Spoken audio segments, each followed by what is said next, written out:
Morehgi State Force ising piba tanker driver ama Kuki singna phajilluba. Khongul liruba security force sing Kuki nupi singna talakre. Endo Myanmar border town Moreh da ngarang ayuk pung 12 makarom tabada Kuki militant singni chingnava singna Tata 407 water tanker gari ama fatana pukraga tanker adugi driver adubu kihalakre. Paugi likhun amagi matung India hariba water tanker gari adu numikudingi Moreh da laiba tonga ba Central Force amadi State Force singda ising pibagi thabak tawbani. Gari asi maitei pangal amana thawbani. Hariba gari adu ngarang mahausagu Morehgi ima kondok lairambi manakta lairiba IRV CDO amadi Central Force singda ising piruraga Imphal halakpagi lambi Moreh Forest Gate manakta hana ngaiduna lairamba Kuki militant singni chingnaba Khulai fiber sing water tanker adu faduna ICP taba highway bypass road romda puraba matung maitei pangal driver adu security force singda makata na ising piba yarwe hana kihan khangalaga water tanker gari fahauraga masana thadorakhiban hairi amaromda ngasi ayuk phangba thajaba yaba paugi likhun amagi matung inna ngarang faduna pukiba water tanker gari adu Indo-Myanmar border pillar number Humdraga taruk manakta laiba Hauren 5 village laire haiba pau phongbadagi mafam aduda ahemba security force changchinduna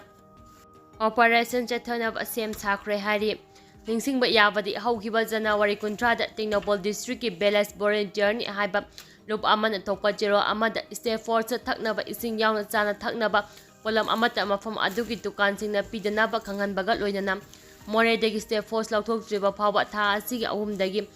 Moreh evening market area da laiba dukan sing amadi pofam phama punamak matang kakna tholonglo naba khangan kibani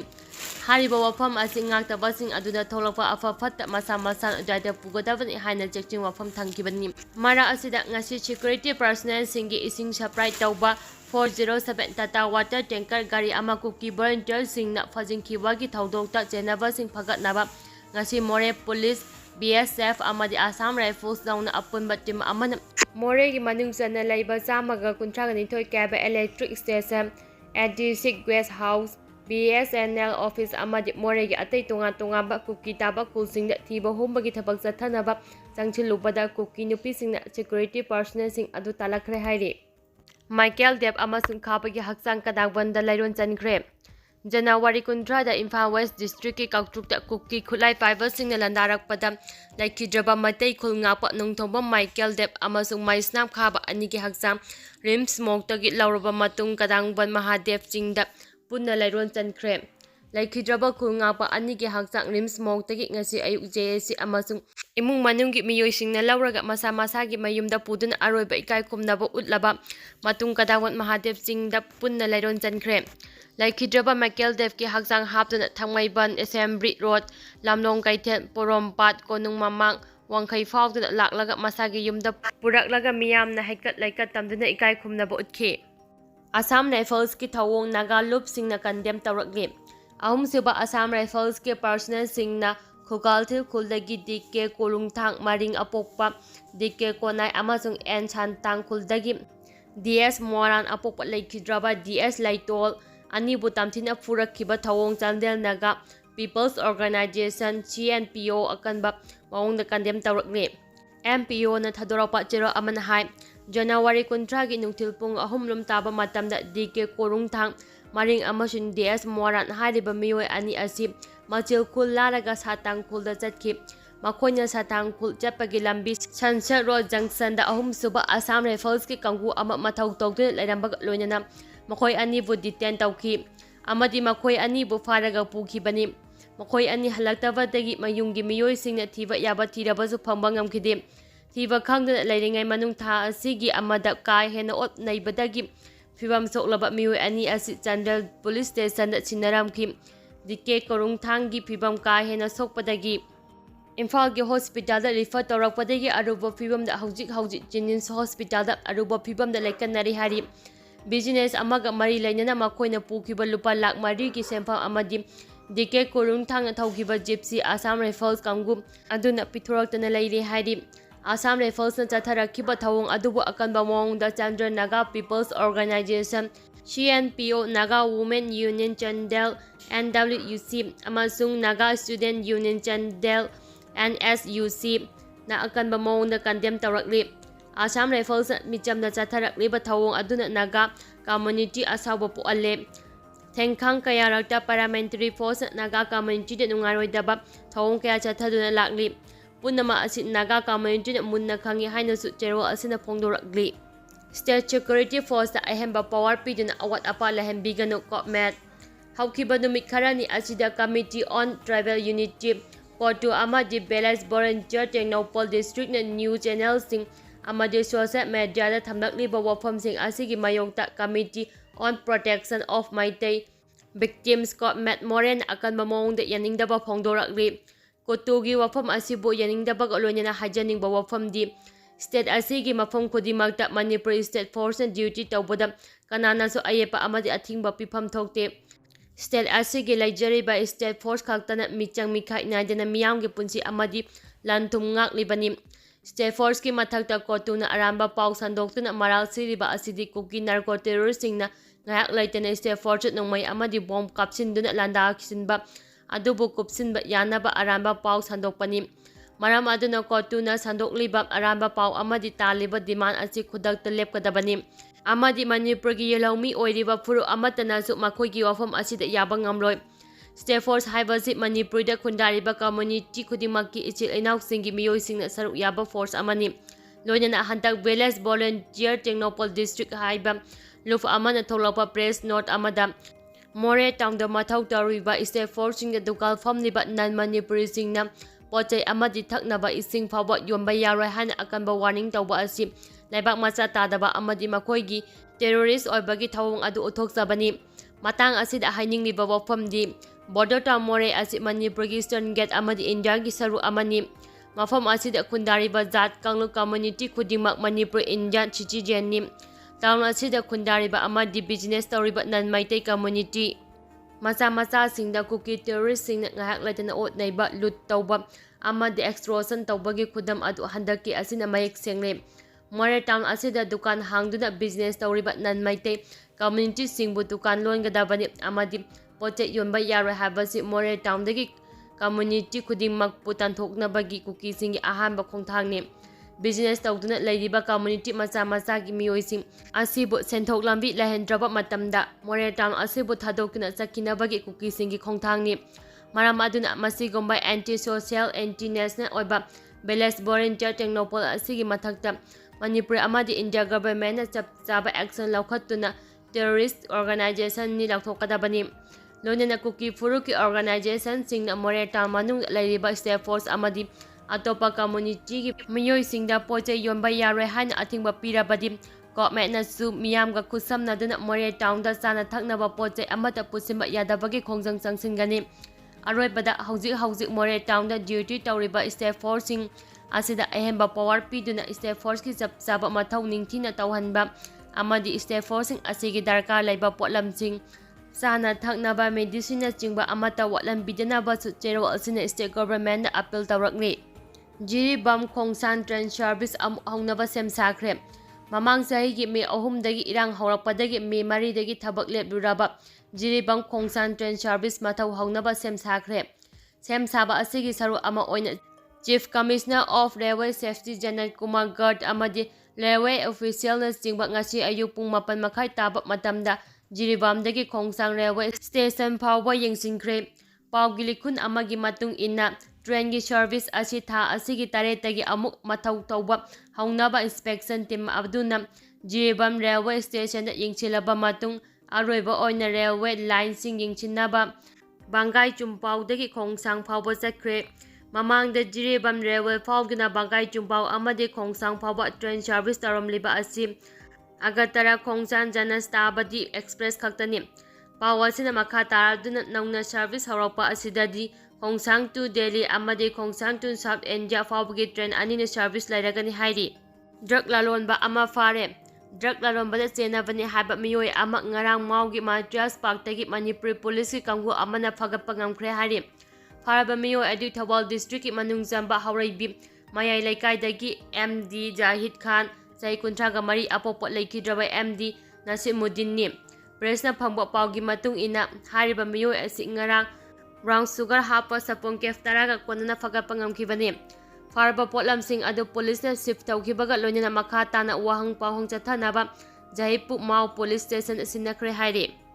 Income tax amadi loan ge interest lawdanaba khongjang changchinkhre. Lamdam asida thokliba irang asina maram oiraga awaba kaya mayoknariba asi yenglaga center amadi state lengang lawriba income tax amasung loan gi interest sing lobiganu haina miyamna wakat mifam chathakre. Wakat mifam adu Maitai Tribe Union, Maitai Pangal Welfare Organization amasung awang sekmai Advice Women Society ahum na sukhusamna duna Imphal West ke Kaisampat Laimajam Laikai Community Hall da pangthokibani. Wakat mifam aduda saruk yakiba Maitai Tribe Union ge Organization Secretary T Parijat na hai. Landam asi Kuki Median sing lan chatharakpadagi awaba kaya mayokna duna lairi. Awaba mayoknariba miyoisinggi maraksida tungan-tunganba bank singda loan lawkiba miyoisingda loan chingdrabadi action lawkhatlagani haina aki akhang piba asimak laibak thibani. Irang thoklabani na bank tagi tungan-tunganba chawkhat thawrangda sijinanaba hadina lawruba loan gi sempham amata mapumphana pikhatpa ngamdana lairi. Yariba makai loan asi kokthoknaba center amadi state laingak nga hotnabiyo. Natragana irang asigi fibam yengduna matam khara komthoknaba chinbiyo haina mahakna mari lainaba singi pukning chingchili. Social media da akhoi aron athop sing thagatpa leblasi khoiramban imasi MLA Minister sing quarter dagi amutang lengthok piraklaga miyamgi awaba si yengbiraga center da taksil haningi. Social media sing da iraisa sing lansiga mari lainana akhoi aron athop sing thagatpa lepiro. Mina khudong chaba lawraktuna akhoi mi sebagi sang helakle. Makata na akhoi video photo amata Facebook YouTube na singba social media da amata thagat piganu haina khoiramban ima kaitel joint coordinating committee gi maikai dagi thamlakli. Ngasi Manipur Place Club ta pangthokiba pawmisinga unaba amada khoiramban ima kaitel joint coordinating committee gi convener and memana hai. Ngasi ge chawkhalaba computer gi juk asida mipum khudimagna leiba amaga irai laina paw phawnaba yaraba matam sida social media da akhoi gi iraija singna lan ngakpat leiba mafamsing angakpa phangna pangthada thagalakpa sin amina khudong chaba lawkinaba maram ama oire. Social media da Kuki Zomen Khongul saram chatki wangang sangangang laga akhoi maduda pakumpiroisi. Akhoi bo sawalaga ngangloidaba ngangnaba silakpada tawroisi. Akhoi gi leijeriba pot khudima uthokloisi. Akhoi understanding lainana lan asibo thengnanaba iramdang asibo kanaba hotnaminasi. Makoina jungle chawbani aikoina mirakta chawbani sarakta chawbaga mirakta chawbaga khenai maramadun angasidagi haunang Facebook ta pangtha thagalaga mingonda khudongchaba piroisi haina phongdokki loinana akhoi punamangna ingna chikna lairaga khunai sida akhoi kari tawba yai khunai asi kananaba praja lak kaya asi khusamnaraga saramcha chatpa sing tanthokkinaba khannaraga leiba asi kanbada achawba thaudang lominasi haiki memana makha taraduna oirakliba phibam asida India amadi state government kariguma thaba amata paikalaktaba asida mama oibisingna khangba ngamlaktre yung kai kaya mai thado pikhiba misi mina asok apan kaya nangliba mikap miraw khol kaya nilaba iramdam asi mirai biduna thambire aduna MLA minister singna quarter thadokraga amungtak miyamna wariba asi yengbiraga nainabiraga center da khanganbiyo amadi aikogi miyamna wariba mayamse ubidragadi BJP tokjaragi haiba ngamgadaba MLA singsu amuto thokpiraklaga Manipur miyamna waribisi kanbiyo hariba sina karigumba state amadi central government na tabiraktragadi mama obi kayana thang tharaga chapchana thengnanaba thaurang leire haiki amaromda committee asigi convener huirem Binodini na hai Kuki na terroristing aikoda landaraktuna Manipurgi mafam kayada lan asi chathari lan asi sahi phajilakadawre adubu India government hauzik phaba tumina yengduna leiri akhoi Manipur sing asi India gi citizen ama natrabara haiba wahang hanglakli India gi prime minister ne lamdam asibu thugaina honariba Kuki na terroristing asi athubada tanthokpiyo makoina chathariba saram chatki thawong sing video natraga photo da uraba ngaktani hariba photo sing asi aikoina hekta semba natte asengba ngaktani makoina akoigi yelahumi icha isu kaya nongmoina kaplaga halaba matung thangna ngaklenba sanga gi thawong kaya chathare aduna asiguma saram chatliba Kuki narco terroristing asi athubada takthokpiyo haike Binodini na makha taraduna India gi prime minister habasi leba asigi mapi mapani ꯑꯩꯈꯣꯏꯒꯤ ꯑꯋꯥꯕꯁꯤ ꯎꯕꯤꯔꯒ ꯑꯊꯨꯕꯗ ꯂꯥꯟ ꯑꯁꯤ ꯂꯣꯏꯁꯤꯟꯕꯤꯅꯕ ꯈꯣꯡꯊꯥꯡ ꯂꯧꯈꯠꯄꯤꯌꯨ꯫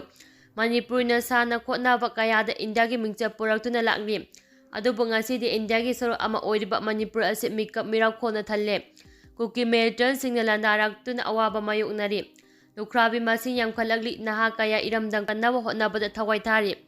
ꯃꯔꯝ ꯑꯁꯤꯅ ꯏꯟꯗꯤꯌꯥꯒꯤ prime ꯃꯤꯅꯤꯁꯇꯔꯅ ꯄꯨꯡ ꯈꯔꯗꯪ ꯑꯣꯏꯔꯕꯁꯨ ꯀꯥꯏꯊꯣꯛꯄꯤꯔꯒ ꯑꯋꯥꯕꯁꯤꯡ ꯑꯁꯤ ꯌꯦꯡꯗꯨꯅ ꯋꯥꯔꯣꯏꯁꯤꯟ ꯄꯨꯔꯛꯅꯕ ꯍꯣꯠꯅꯕꯤꯌꯨ ꯍꯥꯏꯈꯤ꯫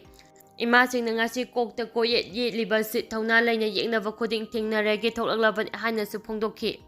ꯃꯣꯔꯦꯒꯤ ꯁ꯭ꯇꯦꯠ ꯐꯣꯔꯁꯇ LMGꯅ ꯃꯇꯦꯡ ꯄꯥꯡꯈ꯭ꯔꯦ꯫ ꯃꯅꯤꯄꯨꯔꯒꯤ ꯕꯣꯔꯗꯔ ꯇꯥꯎꯟ ꯃꯣꯔꯦꯗ ꯊꯋꯥꯏ ꯈꯨꯕꯥꯛꯇ ꯍꯥꯞꯇꯨꯅ ꯉꯝꯈꯩ ꯉꯥꯛꯇꯨꯅ ꯃꯊꯧ ꯇꯧꯔꯤꯕ ꯁ꯭ꯄꯦꯁꯤꯑꯦꯜ ꯀꯃꯥꯟꯗꯣ ꯇꯤꯝꯗ ꯆꯥꯅ ꯊꯛꯅꯕ ꯄꯣꯠꯂꯝꯁꯤꯡ ꯂꯩꯅꯕ ꯂꯥꯏꯠ ꯃꯥꯏꯟꯗꯦꯗ ꯒ꯭ꯔꯨꯞ LMG ꯂꯨꯄꯥ 50,000 ꯇꯦꯡꯕꯥꯡꯈ꯭ꯔꯦ꯫ ꯇꯦꯡꯕꯥꯡ ꯈꯣꯡꯖꯠ ꯑꯁꯤ ꯃꯣꯔꯦꯗ ꯑꯋꯥꯕ ꯀꯌꯥ ꯈꯥꯡꯂꯤꯕ ꯁ꯭ꯄꯦꯁꯤꯑꯦꯜ ꯀꯃꯥꯟꯗꯣꯁꯤꯡꯗꯤ ꯁꯨꯞꯅꯇꯒꯤ ꯂꯨꯄꯥ 10 ꯄꯤꯕ ꯄꯣꯠꯁꯛ ꯑꯃꯇꯪ ꯑꯣꯏꯔꯕꯁꯨ ꯃꯤꯌꯥꯝꯅ ꯃꯇꯦꯡ ꯄꯥꯡꯂꯛꯂꯕꯗꯤ ꯃꯈꯣꯏꯗ ꯑꯆꯧꯕ ꯊꯧꯅꯥ ꯑꯣꯏꯒꯅꯤ ꯍꯥꯏꯕ ꯀꯃꯥꯟꯗꯣ ꯄꯔꯁꯣꯅꯦꯜ ꯑꯃꯒꯤ ꯚꯤꯗꯤꯑꯣ ꯁꯣꯁꯤꯌꯦꯜ ꯃꯤꯗꯤꯌꯥꯗ ꯚꯥꯏꯔꯦꯜ ꯆꯠꯂꯛꯄꯗꯒꯤ LMG ꯑꯦꯛꯖꯤꯀ꯭ꯌꯨꯇꯤꯚ ꯀꯥꯎꯟꯁꯤꯜꯅ ꯀꯨꯞꯅ ꯈꯟꯅ ꯅꯩꯅꯔꯕ ꯃꯇꯨꯡ ꯒ꯭ꯔꯨꯞ ꯑꯁꯤꯒꯤ ꯃꯦꯝꯕꯔꯁꯤꯡ ꯑꯃꯗꯤ ꯒ꯭ꯔꯨꯞ ꯑꯁꯤꯕꯨ ꯅꯨꯡꯁꯤꯗꯅ ꯇꯦꯡꯕꯥꯡꯂꯛꯄ ꯁꯦꯟꯐꯝꯗꯒꯤ ꯉꯁꯤ ꯈꯥꯕꯩꯁꯣꯏꯒꯤ 3ꯁꯨꯕ MR ꯀꯝꯄ꯭ꯂꯦꯛꯁꯇ ꯂꯩꯕ ꯁ꯭ꯄꯦꯁꯤꯑꯦꯜ ꯀꯃꯥꯟꯗꯣꯒꯤ ꯍꯦꯗꯀ꯭ꯋꯥꯔꯇꯔꯗ ꯆꯠꯇꯨꯅ ꯂꯨꯄꯥ 50,000 ꯇꯦꯡꯕꯥꯡꯈꯤꯕꯅꯤ꯫ ꯇꯦꯡꯕꯥꯡ ꯁꯦꯜ ꯑꯁꯤ ꯍꯧꯖꯤꯛ ꯃꯣꯔꯦꯗ ꯃꯊꯧ ꯇꯧꯗꯨꯅ ꯂꯩꯔꯤꯕ ꯁ꯭ꯄꯦꯁꯤꯑꯦꯜ ꯀꯃꯥꯟꯗꯣꯒꯤ SP TS ꯀ꯭ꯔꯤꯁꯅꯇꯣꯝꯕꯤꯒ ꯄꯥꯎ ꯐꯥꯎꯅꯔꯕ ꯃꯇꯨꯡꯗ ꯁ꯭ꯄꯦꯁꯤꯑꯦꯜ ꯀꯃꯥꯟꯗꯣꯒꯤ ꯍꯦꯗꯀ꯭ꯋꯥꯔꯇꯔꯗ ꯂꯩꯕ ꯄꯔꯁꯣꯅꯦꯜꯁꯤꯡꯗ ꯈꯨꯠꯁꯤꯟꯅꯈꯤꯕꯅꯤ꯫ ꯁꯦꯡꯂꯕ ꯀꯪꯂꯥꯒꯤ ꯁꯟꯊꯣꯡꯗ ꯃꯤꯅꯤꯠ 2 ꯂꯦꯞꯇꯨꯅ ꯃꯣꯔꯦꯗ ꯃꯊꯧ ꯇꯧꯔꯤꯕ ꯑꯃꯗꯤ ꯑꯇꯩ ꯃꯐꯝ ꯀꯌꯥꯗ ꯏꯃꯥ ꯂꯩꯕꯥꯛꯀꯤ ꯉꯝꯈꯩ ꯉꯥꯛꯂꯤꯕ ꯃꯤꯑꯣꯏꯁꯤꯡꯒꯤ ꯑꯁꯣꯏ ꯑꯉꯥꯝ ꯌꯥꯎꯍꯟꯗꯅꯕ ꯑꯃꯗꯤ ꯂꯥꯟ ꯑꯁꯤꯒꯤ ꯋꯥꯔꯣꯏꯁꯤꯟ ꯑꯊꯨꯕꯗ ꯄꯨꯔꯛꯅꯕ LMGꯒꯤ ꯊꯧꯃꯤꯁꯤꯡꯅ ꯊꯧꯅꯤꯔꯕ ꯃꯇꯨꯡ ꯒ꯭ꯔꯨꯞ ꯑꯁꯤꯒꯤ ꯆꯤꯐ ꯑꯦꯗꯚꯥꯏꯖꯔ ꯋꯥꯏꯈꯦꯝꯆꯥ ꯁꯝꯖꯥꯏꯅ ꯂꯨꯆꯤꯡꯗꯨꯅ ꯉꯁꯤꯒꯤ ꯇꯦꯡꯕꯥꯡ ꯈꯣꯡꯆꯠ ꯑꯗꯨ ꯆꯠꯈꯤꯕꯅꯤ꯫ ꯇꯦꯡꯕꯥꯡ ꯈꯣꯡꯆꯠ ꯑꯗꯨꯗ ꯒ꯭ꯔꯨꯞ ꯑꯁꯤꯒꯤ ꯑꯦꯗꯚꯥꯏꯖꯔ ꯕꯣꯔꯗ ꯃꯦꯝꯕꯔ ꯑꯁꯦꯝ ꯀꯦꯅꯦꯗꯤ, ꯁꯦꯀ꯭ꯔꯦꯇꯔꯤ ꯑꯣꯖꯤꯠ ꯁꯣꯔꯥꯏꯈꯥꯏꯕꯝ ꯑꯃꯗꯤ ꯄꯕ꯭ꯂꯤꯁꯤꯇꯤ ꯁꯦꯀ꯭ꯔꯦꯇꯔꯤ ꯔꯥꯀꯦꯁ ꯅꯥꯎꯔꯦꯝ ꯌꯥꯎꯅ LMGꯒꯤ ꯃꯦꯝꯕꯔ ꯀꯌꯥꯁꯨ ꯁꯔꯨꯛ ꯌꯥꯈꯤ꯫ ꯇꯦꯡꯕꯥꯡ ꯈꯣꯡꯆꯠ ꯑꯗꯨꯗ ꯃꯔꯤ ꯂꯩꯅꯕ ꯒ꯭ꯔꯨꯞ ꯑꯁꯤꯒꯤ ꯁꯦꯀ꯭ꯔꯦꯇꯔꯤ ꯑꯣꯖꯤꯠ ꯁꯣꯔꯥꯏꯈꯥꯏꯕꯝꯅ ꯍꯥꯏ ꯁ꯭ꯇꯦꯠ ꯐꯣꯔꯁ ꯀꯌꯥꯅ ꯍꯧꯖꯤꯛ ꯃꯣꯔꯦꯗ ꯃꯊꯧ ꯇꯧꯗꯨꯅ ꯏꯃꯥ ꯂꯩꯕꯥꯛ ꯉꯥꯛꯂꯤ꯫ ꯃꯈꯣꯏꯗ ꯁꯦꯜꯒꯤ ꯑꯋꯥꯠꯄ ꯂꯩꯇꯦ꯫ ꯑꯗꯨꯕꯨ ꯏꯟꯇꯔꯅꯦꯁꯅꯦꯜ ꯕꯥꯎꯟꯗꯔꯤ ꯑꯣꯏꯔꯤꯕ ꯃꯣꯔꯦꯗ ꯉꯝꯈꯩ ꯉꯥꯛꯂꯤꯕ ꯁ꯭ꯄꯦꯁꯤꯑꯦꯜ ꯀꯃꯥꯟꯗꯣ ꯇꯤꯝ ꯑꯃꯗꯤ ꯑꯇꯩ ꯐꯣꯔꯁꯁꯤꯡꯒꯤ ꯄꯨꯛꯅꯤꯡ ꯋꯥꯈꯜ ꯁꯣꯟꯊꯗꯅꯕ LMGꯒꯤ ꯃꯦꯝꯕꯔꯁꯤꯡꯅ ꯑꯉꯝꯕ ꯈꯥꯏꯒꯠꯅꯗꯨꯅ ꯃꯈꯣꯏꯕꯨ ꯄꯨꯛꯅꯤꯡ ꯊꯧꯒꯠꯄ ꯑꯣꯏꯅ ꯂꯨꯄꯥ 50,000 ꯑꯁꯤ ꯇꯦꯡꯕꯥꯡꯕꯅꯤ꯫ ꯃꯣꯔꯦꯗ ꯂꯩꯔꯤꯕ ꯁꯤꯆꯨꯌꯦꯁꯟ ꯑꯁꯤ ꯌꯥꯝꯅ ꯑꯔꯨꯕ ꯐꯤꯚꯝ ꯑꯃꯗ ꯂꯩꯔꯤ꯫ ꯑꯇꯩ ꯃꯐꯝꯁꯤꯡꯗꯗꯤ ꯑꯩꯈꯣꯏꯅ ꯑꯋꯥꯠꯄ ꯂꯥꯛꯄꯗ ꯍꯛꯊꯦꯡꯅꯅ ꯇꯦꯡꯕꯥꯡ ꯄꯤꯕꯒꯤ ꯈꯨꯗꯣꯡꯆꯥꯕ ꯂꯩꯔꯤ꯫ ꯑꯗꯨꯕꯨ ꯃꯣꯔꯦꯒꯤ ꯑꯦꯔꯤꯌꯥ ꯑꯁꯤꯗꯗꯤ ꯑꯩꯈꯣꯏꯅ ꯇꯦꯡꯕꯥꯡ ꯄꯤꯅꯤꯡꯏ ꯍꯥꯏꯗꯨꯅ ꯍꯦꯛꯇꯃꯛ ꯄꯤꯕ ꯌꯥꯕ ꯃꯐꯝ ꯑꯣꯏꯗꯦ꯫ ꯑꯁꯤꯒꯨꯝꯕ ꯌꯥꯝꯅ ꯔꯤꯁꯛ ꯑꯣꯏꯕ ꯑꯁꯣꯛ ꯑꯄꯟ ꯌꯥꯎꯔꯛꯄ ꯃꯇꯝꯗ ꯑꯃꯨꯛ ꯍꯦꯟꯅ ꯈꯨꯗꯣꯡꯆꯥꯗꯕ ꯃꯥꯌꯣꯛꯅꯔꯤꯕ ꯃꯐꯝ ꯑꯁꯤꯗ ꯇꯨꯝꯕ ꯆꯥꯕ ꯈꯪꯗꯅ ꯏꯃꯥ ꯂꯩꯕꯥꯛꯀꯤꯗꯃꯛ ꯍꯟꯕ ꯂꯩꯇꯅ ꯃꯊꯧ ꯇꯧꯔꯤꯕ ꯁ꯭ꯇꯦꯠ ꯐꯣꯔꯁꯁꯤꯡ ꯄꯨꯛꯅꯤꯡ ꯁꯣꯟꯊꯈꯤꯗꯅꯕ ꯇꯦꯡꯕꯥꯡꯖꯕꯅꯤ꯫ ꯃꯤꯌꯥꯝꯅꯁꯨ ꯁ꯭ꯇꯦꯠ ꯐꯣꯔꯁꯁꯤꯡ ꯑꯁꯤꯕꯨ ꯄꯨꯛꯅꯤꯡ ꯊꯧꯒꯠꯄꯤꯌꯨ, ꯁꯄꯣꯔꯠ ꯇꯧꯕꯤꯌꯨ ꯍꯥꯏꯈꯤ꯫